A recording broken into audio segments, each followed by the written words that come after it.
What about you, Melissa? You being in the beauty industry, and definitely starting to see more, Black companies and, retail and things of that nature.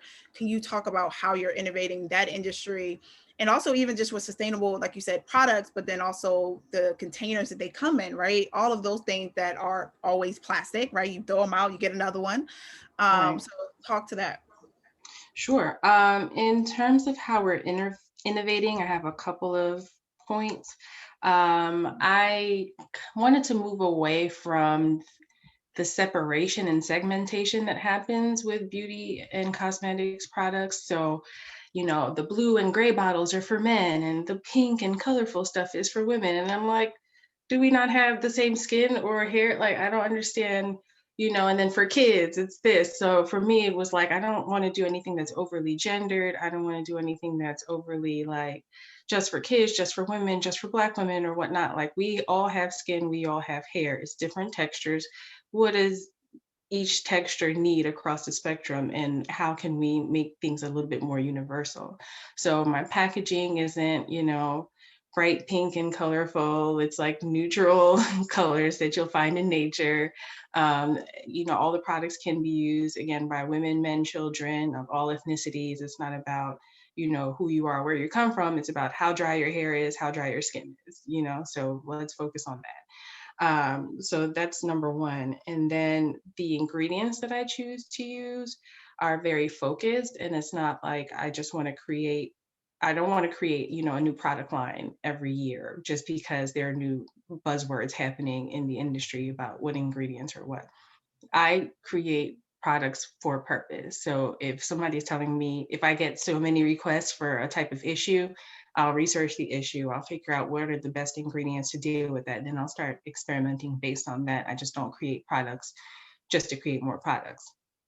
And that's kind of like anti my philosophy. I want to create all the products that I need to create and stop. Like, it's not going to be Mel's releasing a new product line every 6 months.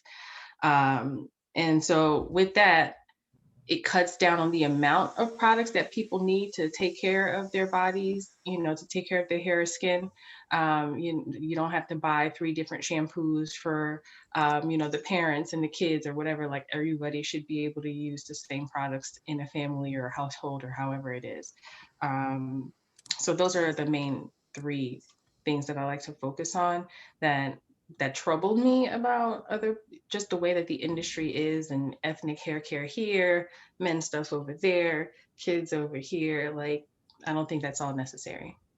You brought up some great points. Is I've had this conversation for many years, like when a Black woman is creating hair care or skincare products, they automatically assume it's just for Black women. It's always that All the misconception time. that you can only sell or only create those types of products. So the fact that you even thought about it as you started, not to say that we don't sometimes need specialized stuff, right?